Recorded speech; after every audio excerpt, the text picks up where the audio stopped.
ओम नमो भगवते वासुदेवाय।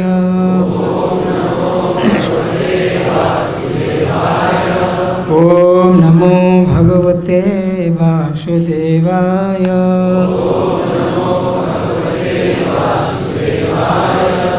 ओम नमो भगवते वासुदेवाय।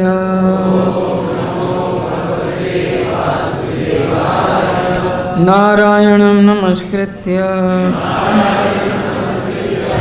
नरं चैव नरोत्तमं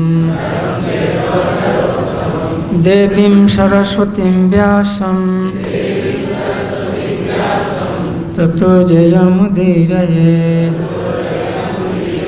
नष्टप्रायेषु अभद्रेषु नित्यं भागवत सेवया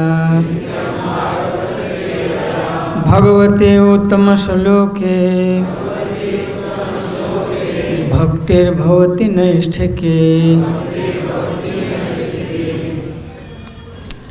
श्रीमद्भागवतम स्कंध 7 अध्याय 8 श्लोक संख्या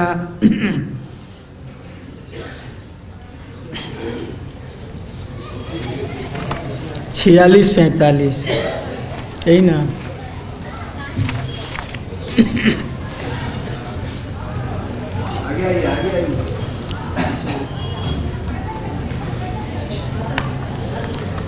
इस अध्याय का शीर्षक है भगवान श्री नृसिंह द्वारा असुर राज का वध। विद्याधरा उचुः वेद्यां पृथक धारणयानुराधाम्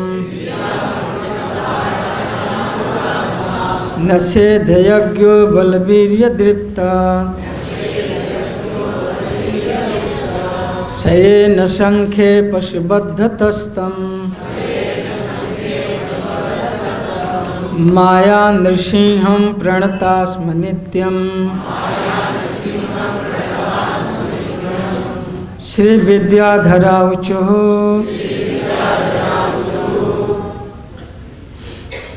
विद्यां पृथक धारणयानुराधाम् न्यसेध यज्ञो बलवीर्यदृप्तः शयेन शंखे पशुबद्धतस्तम् माया नृसिंहं प्रणतास्म नित्यम्। श्री विद्याधरा उचुः विद्यां पृथक धारणयानुराधाम् न सेध यज्ञो बलवीर्यदीप्तः शयेन शंखे पशुबद्धतस्तम् माया नृसिंहं प्रणतास्म नित्यम्।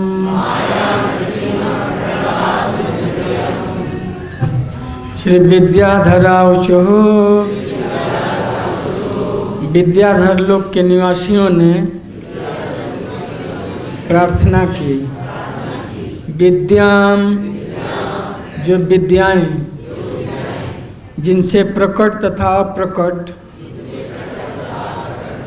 हुआ जा सकता है, पृथक भिन्न भिन्न धारणया मन के भीतर विविध ध्यानों से अनुराधाम प्राप्त किया गया। निषेधत रोक दिया। अज्ञः इस मूर्ख ने बलवीर्यदृप्तः शारीरिक शक्ति तथा हर एक को जीत लेने की सामर्थ्य से फूलकर सह वह हिरण्यकशिपु एन जिसके द्वारा सख्य युद्ध में पशुवत पशु के समान हतः मारा गया, तम उसको माया नृसिंहम अपनी माया के प्रभाव द्वारा नृसिंह रूप में प्रकट होने वाले नृसिंह देव को प्रणता विनत स्म निश्चय ही नित्यम शाश्वत। अनुवाद एवं तात्पर्य श्रील प्रभुपाद जी के द्वारा। इसमें केवल अनुवाद है, तो एक और श्लोक, 2 श्लोक लेंगे।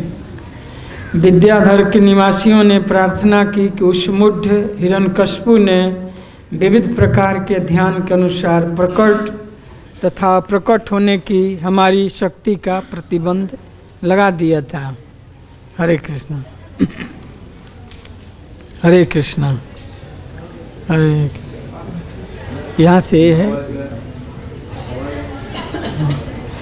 विद्याधर के निवासियों ने प्रार्थना की, उस मुढ़ हिरण्यकशिपु ने विविध प्रकार के ध्यान के अनुसार प्रकट तथा प्रकट होने की हमारी शक्ति पर प्रतिबंध लगा दिया था,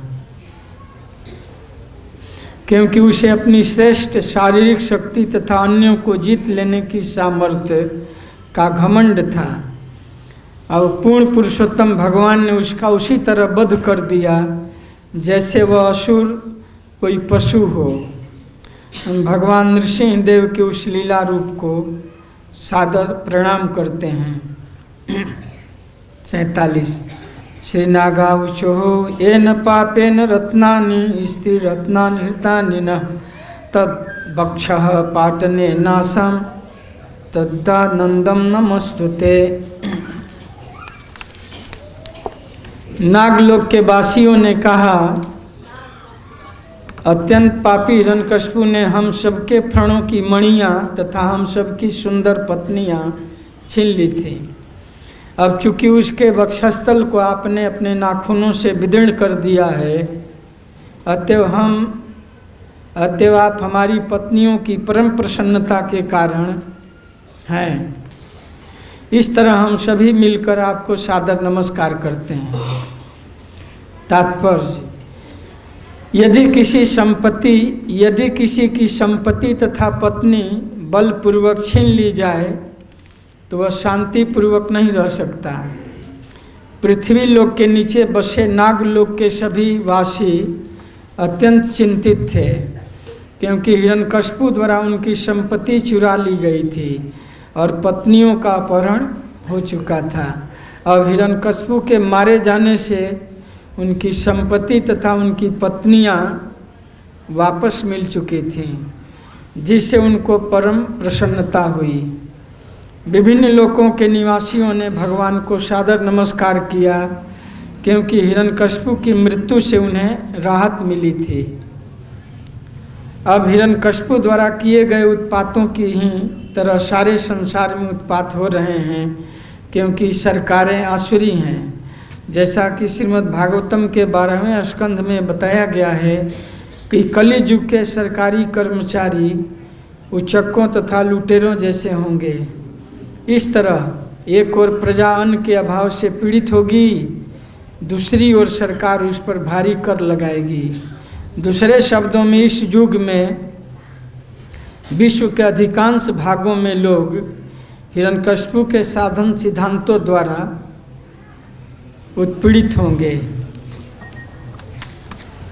तो श्लोक दोहराएंगे। नागलोक के वासियों ने कहा, अत्यंत पापी हिरण्यकशिपु ने हम सबके फणों की मणियाँ तथा हम सबकी सुंदर पत्नियाँ छीन ली थी। अब चूंकि उसके वक्षस्थल को आपने अपने नाखूनों से विदीर्ण कर दिया है, अतएव आप हमारी पत्नियों की परम प्रसन्नता के कारण हैं। इस तरह हम सभी मिलकर आपको सादर नमस्कार करते हैं। तो प्रथम श्लोक संख्या 46 में विद्याधर लोग प्रार्थना की। हर लोक के वासी हिरण्यकश्यप के वध होने के बाद अलग अलग सिद्ध लोक, गंधर्व लोक, पितर लोक, ये आप सुन चुके हैं। जन लोक, तप लोक, महर लोक, ऋषि, जितने भी लोक हैं इस ब्रह्मांड में, इंद्र समेत रुद्र, ब्रह्मा, सारे लोग भगवान नृसिंहदेव का अभिनंदन किए, उनका अनुमोदन की, इस कार्य की प्रशंसा किए, साधुवाद दिए। ये बहुत सुंदर, बहुत सुंदर आपने जो कार्य किया है, सर्वलोक का सुमंगलम, हर लोक के मंगल के लिए हर जन जन आपके कार्य की प्रशंसा कर रहे हैं, जयघोष कर रहे थे, साधुवाद कर रहे थे। भगवान नृसिंहदेव के कर्म बहुत दिव्य उन्होंने कार्य किया कि महान असुर हिरण्यकश्यप का वध कर दिए, जिसे पूरा ब्रह्मांड त्रस्त था। पूरे ब्रह्मांड के वासी उसके कार्यों से दुखी थे। तो भगवान नृसिंहदेव असुरराज हिरण्यकश्यप का वध किए तो सब लोग की प्रशंसा, उनके कार्यों की प्रशंसा कर रहे हैं। आज भी समाज में कोई बहुत अच्छा कार्य करता है तो उसको लोग प्रशंसित पत्र देते हैं, अवार्ड देते हैं, इनाम देते हैं, पद्मश्री पुरस्कार मिलता है, बहुत अलग अलग पुरस्कार दिए जाते हैं भारत सरकार से। अनेक संस्थाएं भी उस कार्य की प्रशंसा करती है, हर लोग उसकी प्रशंसा करते हैं। तो इस संसार में आदमी को कुछ काम करना चाहिए ऐसा कि उसको लोग प्रशस्ति दें, उसको लोग प्रशंसा करें। ऐसा कार्य करना चाहिए कि मरने के बाद भी लोग उसका नाम अच्छा से लें। कीर्ति अस्य सजीवती, कार्य ही लोगों को जीवित रखते हैं। कुछ लोग ऐसे कार्य करते हैं जिसकी कोई प्रशंसा नहीं करता है। तो हिरण्यकश्यप के कार्य से सब लोग त्राहिमाम थे, सब लोग दुखी थे, सब लोग बहुत दुखी थे। लेकिन जब मारा गया तो सब लोग बहुत खुश हो गए। कोई मरता है तो लोग खुशी मनाते हैं, कोई मरता है तो लोग रोते हैं कि बहुत अच्छा आदमी था, अभी नहीं जाना चाहिए था। कोई मरता है तो लोग बोलते हैं बहुत अच्छा हुआ, मर गया, बहुत संताप दे रहा था। नीति शास्त्र में कहा कि हमें ऐसा कार्य करना चाहिए कि मरने के बाद लोग उसकी प्रशंसा करें, उसको याद करें, उसके याद में लोग रोएं कि बहुत अच्छा आदमी था, को रहना चाहिए था। ऐसा कार्य नहीं करना चाहिए कि मरने के बाद लोग गाली दें कि बहुत अच्छा हुआ, चला गया, मर गया। तो हिरण्यकश्यप जब मारा गया तो सब लोग प्रशंसा कर रहे थे, ब्रह्मा जी से लेकर के शिव, इंद्र, जितने भी बड़े बड़े अधिकारी हैं सब लोग कर रहे थे। ब्रह्मा जी भी प्रार्थना की, हे प्रभु आप अनंत हैं, आपकी शक्ति का कोई अंत नहीं है, कोई भी आपके पराक्रम तथा अद्भुत प्रभाव का अनुमान नहीं लगा सकता, क्योंकि आपके कर्म माया द्वारा दूषित नहीं होते। आप भौतिक गुणों से सहज ही ब्रह्मांड का सृजन, पालन तथा संहार करते हैं, लेकिन तो भी आप अव्यय बने रहते हैं, अव्यय। अतः मैं आपको सादर नमस्कार करता हूँ। ब्रह्मा जी प्रार्थना की, शिव जी भी प्रार्थना की। शिव जी ने कहा कि कल्पकांत ही आपके क्रोध का समय होता है, कल्प के अंत में प्रलय होता है। शिव जी कहे कि कल्प के अंत में आप क्रोध करते हैं, अब जबकि यह नगण्य असुर हिरण्यकशिपु मारा जा चुका है, हे भक्तवत्सल प्रभु कृपा करके उसके पुत्र प्रहलाद महाराज की रक्षा करें, जो आपके निकट पूर्ण शरणागत भक्त के रूप में खड़ा हुआ है। शिव जी, जब अपने क्रोध को शांत कर लीजिए। आपका तो क्रोध कल्पांत में होता है, कल के अंत में होता है, अभी प्रलय का समय नहीं है। भगवान नृसिंह देव इतने उग्र रूप में हुए थे मानो प्रलय हो जाएगा। उग्रम वीरम महाविष्णु ज्वलंतम सर्वतोमुखम नृसिंहम भीषणम भद्रम मृत्युर्नमामि। इतना उग्र रूप था जैसा कि प्रलय हो जाएगा। तो शिव जी कहे कि मानो शिव जी समझे होंगे कि भगवान भूल गए क्या कि अभी प्रलय नहीं करना है। हमें याद ले कि अभी तो प्रलय नहीं है, कल्पांत में आप तो क्रोध करते हैं। ऐसी क्रोधाग्नि तो प्रलय के समय होती है। आप भक्त प्रहलाद की रक्षा करिए, इस पर कृपा करिए। बहुत क्रोध में थे, यहाँ तक कि लक्ष्मी जी डर गई थी, सारे देवता डर गए थे। उनके उस क्रोध को देखकर सब लोग डर गए थे, कोई जा नहीं रहा था, कोई स्वागत करने के लिए जा ही नहीं रहा था भय से। तब ब्रह्मासीवादी सोचे कि लक्ष्मी जी के पति हैं तो इनको भेजा जाए तो क्रोध शांत हो जाएगा। लक्ष्मी जी कही आप जाइए, आपके पति हैं, इनके क्रोध को शांत कीजिए। लक्ष्मी जी ने ऐसा रूप देखा अद्भुत, तो कर कमल बरे नखम अद्भुत श्रृंग। भगवान के जो कमल जैसे हाथ हैं कोमल, वज्र जैसे उनके नखायुध बड़े विकराल थे, नख से ही भगवान चीर दिए थे। ऐसा रूप लक्ष्मी जी ने भी नहीं देखा था कभी, न दृष्ट पूर्वम, पूर्व में उन्होंने ऐसा नहीं रूप देखा था। तो अद्भुत रूप, न मृगम न मानुषम। प्रारंभ में हिरण्यकशिपु ये एक ऐसा, महाराज कहते हैं किस चिड़ियाघर से जानवर आ गया है। न मृगम न मानुषम, न मनुष्य है न पशु है, दोनों में है। भगवान पशु और मनुष्य दोनों के मिश्रित रूप धारण किए थे, हाफ लाइन हाफ मैन। तो लक्ष्मी जी क्या सारे लोग ये थे कि ये कैसा जानवर आ गया है। लक्ष्मी जी भी बोलते थे नहीं नहीं शायद हमारे पति नहीं हैं। लक्ष्मी जी बोले नहीं मैं नहीं जाऊँगा। महाराज एक लेक्चर में कहें कि मानो लक्ष्मी जी को कहीं नाखून मार देंगे तो मेरा भी हालत खराब हो जाएगा। इतना भयंकर नाखून था, अद्भुत श्रृंग। हिरण्यकशिपु के वज्र जैसे वक्षस्थल को नाखून से ही चीर दिए भगवान।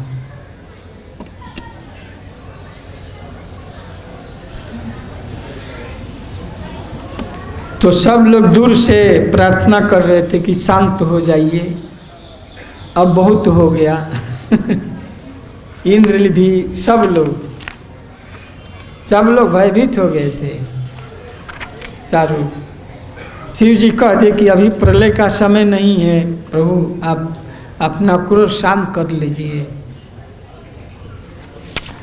तब पितर लोक के, सिद्ध लोक के, विद्याधर, नागलोक के वासी सब लोग भगवान की प्रशंसा कर रहे थे। विद्याधर के निवासियों ने कहा कि हे प्रभु आपने बहुत अच्छा काम किया, इस मूर्ख को आपने वध कर दिया, अच्छा किया।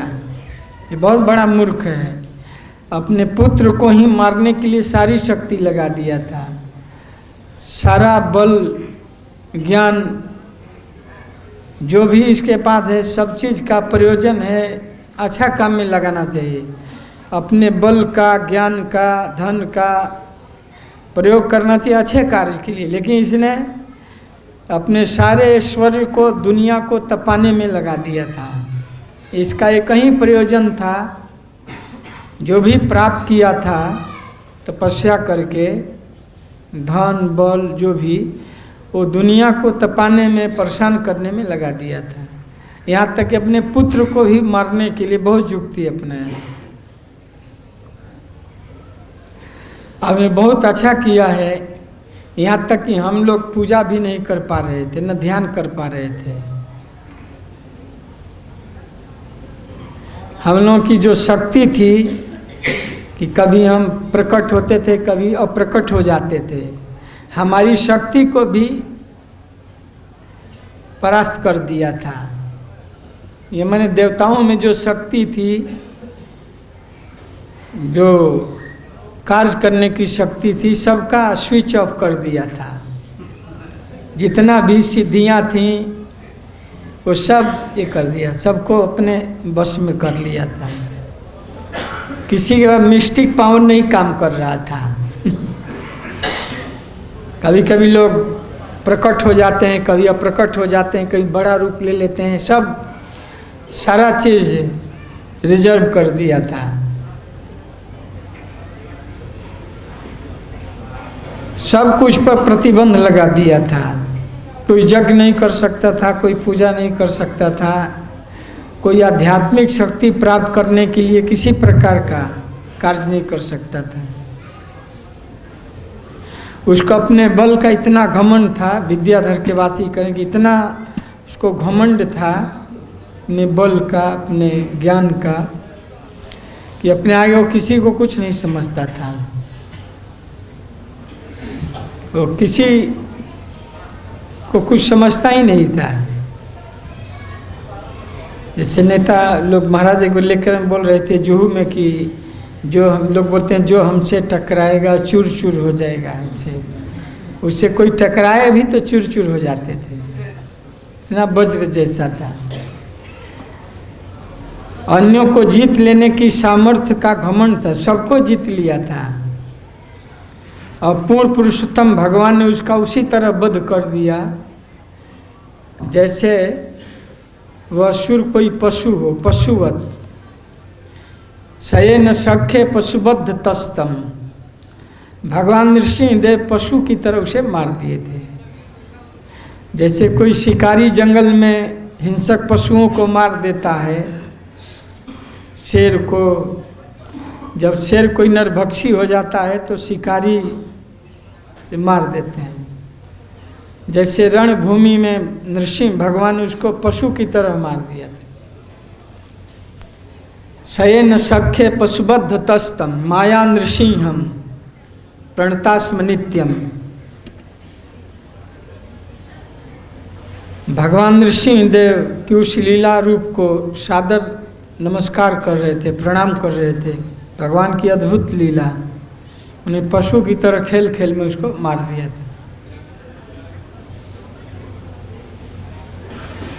नागलोक के वासी कर रहे हैं कि हे प्रभु, आपने हम लोगों के ऊपर बड़ा उपकार किया है कि हम लोगों को मणियों को छीन लिया था। पृथ्वी के नीचे नागलोक है जो बहुत ऐश्वर्यशाली है। नाग मणि होता है ना, नागों में मणि होता है। कुछ ऐसे नाग होते हैं जिनके सिर में मणि होता है, उससे प्रकाश होता है। तो नागलोक में रहने वाले जो नाग थे वो स्तुति कर रहे थे, ये आपने बहुत अच्छा काम किया, हम लोग बहुत दुखी थे, हम लोगों के बहुमूल्य मणियों को छीन लिया था और साथ में हमारी पत्नियों को भी ले लिया था। हमारा धन, हम लोग की सुंदर पत्नियों को छीन लिया था। हम बहुत खुश हैं कि आपने उसका वध कर दिया है।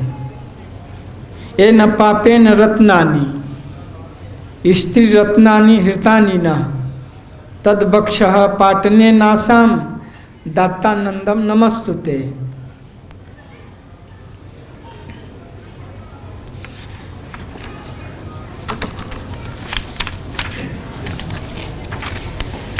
नागलोक के वासियों ने कहा कि अत्यंत पापी हिरण्यकशिपु ने हम सबके फणों की मणियाँ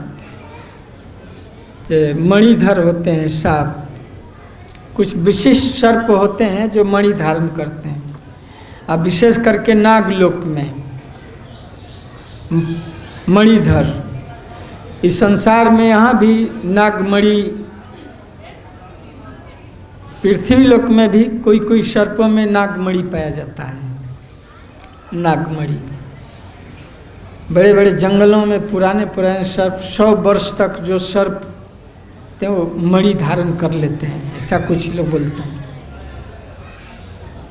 एक बार एक व्यक्ति हमको फ़ोन किया, बोला मेरे पास मणि नागमणि है, बिछवा दीजिए। कितना का है? तो 2500 करोड़, 500 करोड़ मिल रहा है। अब बिछवा, मैं कहा कि ठीक है बात करता हूँ। एक दो लोगों से बात भी गया, बोला कि आपको भी हम कुछ पैसे दे देंगे। एक बार और हम लोग के जुहू मंदिर में एक भक्त नागमणि खरीदा था 15 लाख में, और नकली था। वो लोग 2-3 लोग मिल करके नागमणि खरीदे नासिक के तरफ, और उसमें लाइट निकल रहा था। अब ले आए, बाद में तो लाइट बंद हो गया।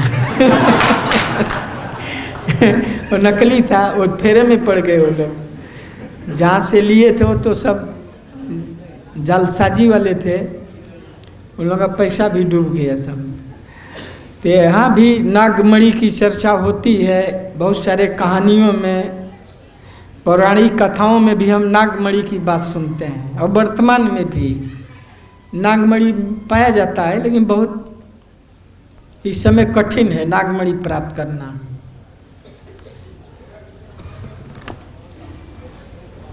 ऐसे हम लोग बचपन में सुनते थे अपने गांव में कि पहाड़ में एक नाग रहता था, रात में निकलता था, मणि रख करके अपना चारा प्राप्त करता था। जंगलों में ऐसा लोग कहते हैं कि चर्चा होती है। तो नागलोक में जो सर्प रहते हैं सबके पास अपना अपना बैटरी होता है, अपना अपना टॉर्च लाइट होता है, मणि होता है। सब लोग अपने अपने सिर में हेडलाइट लेकर चलते हैं।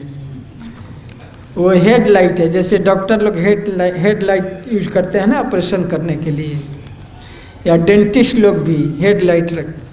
तो नागलोक में जितने नाग हैं सबके अपना अपना प्रकाश है, अपना अपना लाइट है, और उससे प्रकाश होता है नागलोक में। तो वहाँ सूरज नहीं है। पृथ्वी के नीचे जितने लोग हैं वहाँ सूरज नहीं है।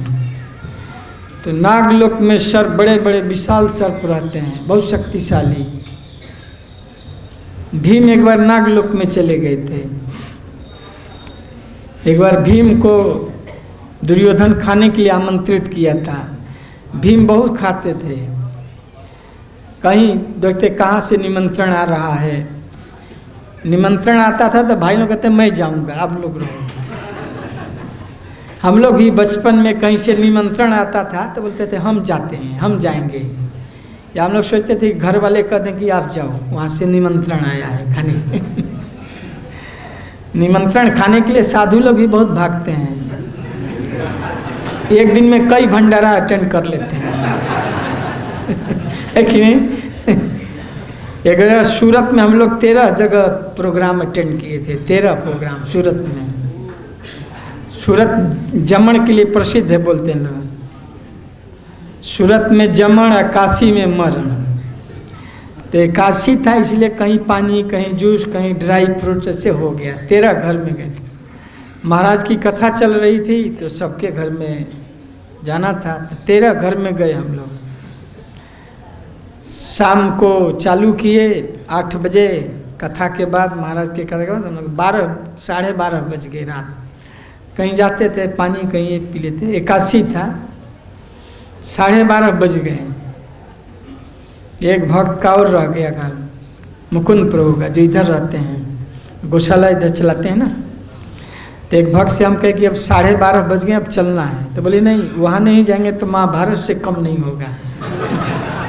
बोले उसके यहाँ नहीं जाएंगे तो महाभारत से कम नहीं होगा, जाना ही पड़ेगा।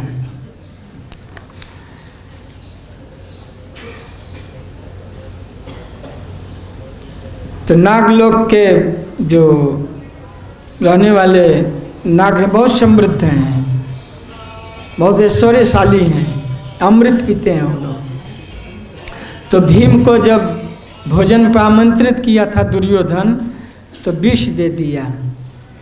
भीम से ही भय होता था, दुर्योधन को ज़्यादा भय भीम से होता था,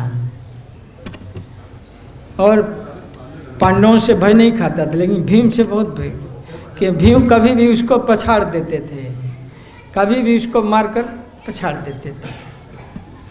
लेकिन खाने के लिए आमंत्रित किया और ट्रिक से विष दे दिया। खाने के लिए बहुत लालची हैं। वृकोदर, भीम कर्मा वृकोदर, भीम बहुत ज़्यादा खाते हैं, बहुभोजी। प्रभुपाद जी लिखते हैं भीम बहुभोजी हैं और बहुकर्मा, बड़े बड़े काम भी करते हैं। एक लेक्चर में महाराज कहें कि जितना भोजन बनता है उसका आधा भीम खा जाते थे, और आधा में बाकी सब लोग, उनके परिवार के लोग खाते थे। मतलब 500 चपाती बना तो 250 चपाती भीम खा गए। हमारे भोजपुरी में कहावत है, खाएं भीम आगे शकुनी, भोजपुरी में कहावत है। भीम खाते थे और डायरिया शकुनी को हो जाता था। लोक में ऐसी लोकोक्ति है। भीम को किसी से वर मिला था, कोई बोला कि वर मांगिए, ध्यान नहीं कौन वर दिए थे। कोई यक्ष ने वर दिया था कि आपके कार्य से हम बहुत प्रसन्न हैं, कुछ आपको वर देना चाहते हैं। तब भीम सोचे क्या वर मांगे, शकुनी बहुत परेशान करता है हम लोगों को, पूरे परिवार को, कोई न कोई चक्रव्यूह में फंसा देता है। अधर्म पूर्वक युद्ध में भी हरा दिया, दूते अधर्मेण जितस्य साधो, और अनेक प्रकार के कुछ न कुछ खुरापात करते रहता है।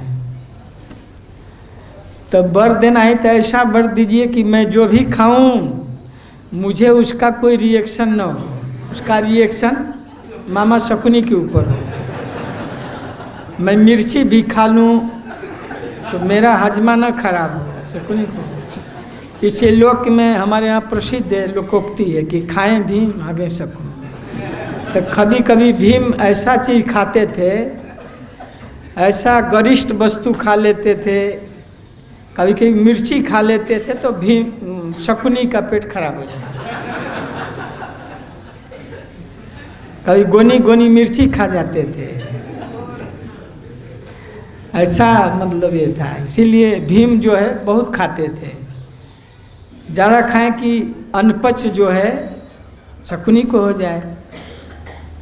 भीम कर्मा वृकोदर, भीम का हर कार्य बड़ा बड़ा है। शंख भी उनका बड़ा बजाए, महाभारत में बड़ा शंख बजाए, बड़ा बड़ा काम भीम किए हैं। से अब जाएंगे बद्रीनाथ में सरस्वती नदी में भीम पुल, बड़ा पहाड़ उठा कर रख दिए, पुल बन गया। न उसमें कोई आर्किटेक्चर जरूरत नहीं पड़ी, एक पहाड़ उठा कर रख दिए भीम पुल। सरस्वती नदी के ऊपर पुल बना दिए, एक पहाड़ उठा कर रख दिए, इसलिए बहुत बड़ा काम करते हैं। तो भीम नागलोक में चले गए, जब विष दे दिया दुर्योधन, विष पान करा दिया, मर गए तो उनको फेंक दिया गंगा में। और गंगा के रास्ते, गंगा सागर से जैसे भी नीचे चले गए, सारे समुद्रों का लिंक होगा कहीं न कहीं से, गंगा सागर होते हुए नागलोक में पहुंच गए। नागलोक में गए तो नागलोक उनको काटने लगे। तो विष का विष ही इलाज होता है। विषधर काट दिया तो उसका इंजेक्शन भी विष से ही बनता है।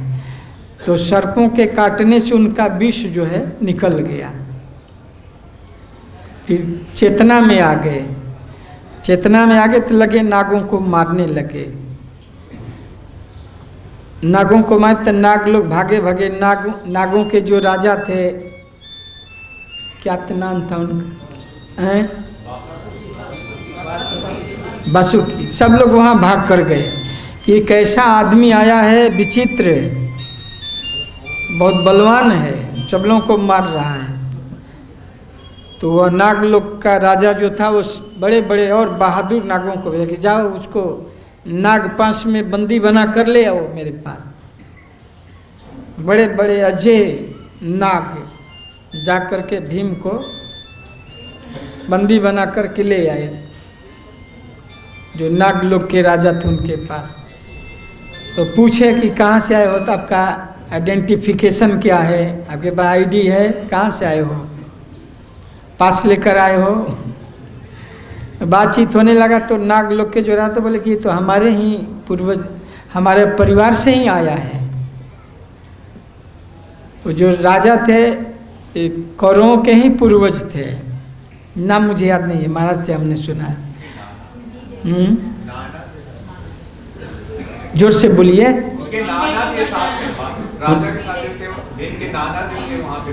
अच्छा, उनके नाना के परिवार से थे। क्या नाम था, नाम नहीं मालूम। तो वो बहुत खुश हुए कि हमारे वंश से आया है, तो बहुत खुश हुए, स्वागत किए। बंद कर दीजिए, बोल दीजिए बंद। तो बहुत खुश हुए क्योंकि आपका स्वागत है, और उनको अमृत पीने के लिए दिए। नागलोक में अमृत मिलता है, तो 9 कुंड अमृत पी गए। भीम तो खाने में बहुत हैं, माहिर हैं, एक के बाद एक ऐसे 9 कुंड अमृत पी गए। 1000 हाथी का बल था, अब 10,000 हाथी का बल हो गया, बहुत सुंदर हो गया। पहले से 10 गुना बल भी ज़्यादा हो गया। एक एक कुंड 9 कुंड का पान कर गए, और इस तरह से उनको नागलोक के राजा बहुत ऐश्वर्य दिए, बहुत धन दिए, मणि दिए, उनको स्वागत करके वापस भेज दिए। भीम वापस आ गए और शक्तिशाली हो करके, पूरा ईश्वर के। तो बहुत आश्चर्य हो गया। उधर पांडव लोग बहुत शोक में थे कि हमारा भाई कहाँ गया, कहाँ गया। और दुर्योधन वो लोग बहुत खुशी मना रहे थे, लेकिन भीम वापस आ गए तो वो लोग बहुत, ये कैसे आ गया वापस, मर करके जीवित हो गए और ज़्यादा बल भी हो गया। भगवान की कृपा जिस पर होगी वो मरकर भी जीवित हो जाता है, और ज़्यादा शक्तिशाली हो गए, उनके लिए वरदान साबित हो गया। कहने का अभिप्राय कि नागलोक में बहुत ऐश्वर्य है, बहुत पीने के लिए भी अमृत है, मणियाँ हैं, और मणियों से ही वो प्रकाशित होता है नागलोक। नागलोक के वासी बहुत दुखी थे। हिरण्यकश्यप ने सबका मणि ले लिया था, जो मणि धारण करते थे, मणिधर थे, सब लोगों का मणि छीन लिया था। और सर्प बिना मणि का तो बेकार रहता है। सर्प का मणि कोई ले ले तो उसका जीवन मर ही जाते हैं प्रायः।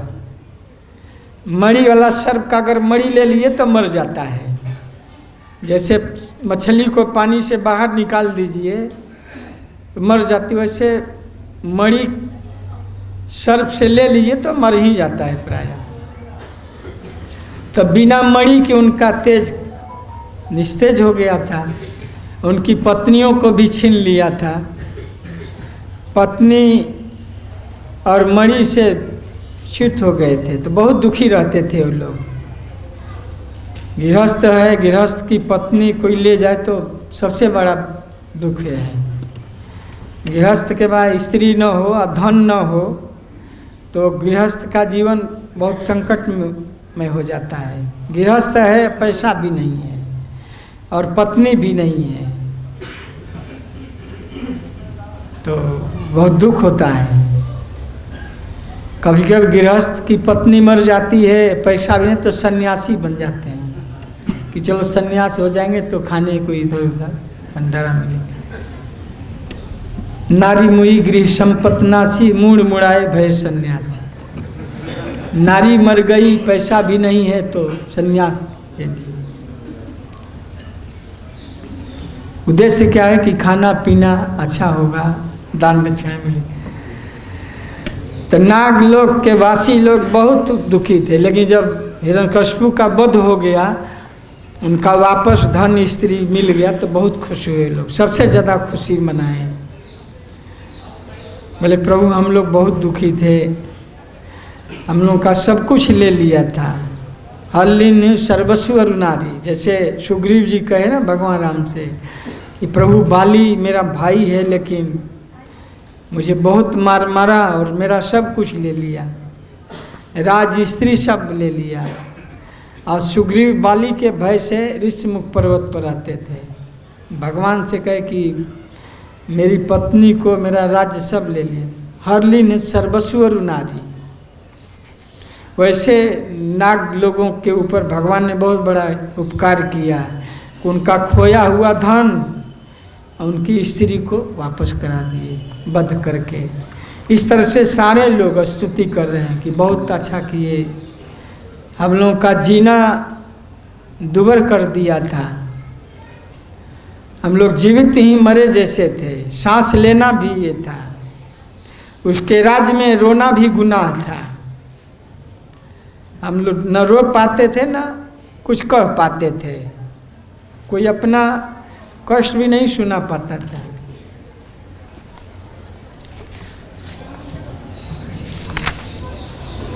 ये न पापे न रत्नानी। नागलोक के वासी जो नाग के सदृश ही दिखते हैं, नाग के सदृश दिखते हैं लेकिन वास्तव में नाग नहीं है। जैसे किम पुरुष लोक में वहाँ के लोग बंदर जैसे दिखते हैं लेकिन वास्तव में बंदर नहीं। जैसे हनुमान जी किम पुरुष लोक में भगवान राम की आराधना करते हैं, देखने में ऐसा मुँह लगता है कि बंदर है, वास्तव में लोग देवता हैं। तो वैसे ही देखने में नाग के सदृश लगते हैं नागलोक के वासी। लोग करेंगे पापे न, अत्यंत पापी हिरण्यकशिपु को आपने वध किया है, हम आपके बहुत ऋणी हैं। आपने बड़ी कृपा की हम लोगों पर कि हम लोगों के पत्नियों को भी ले गया था, हमारा सब कुछ ले लिया था, हिरतानी हमारा सब कुछ हर लिया था। आपने उसके वक्षस्थल को चीर दिया, बहुत अच्छा किया प्रभु।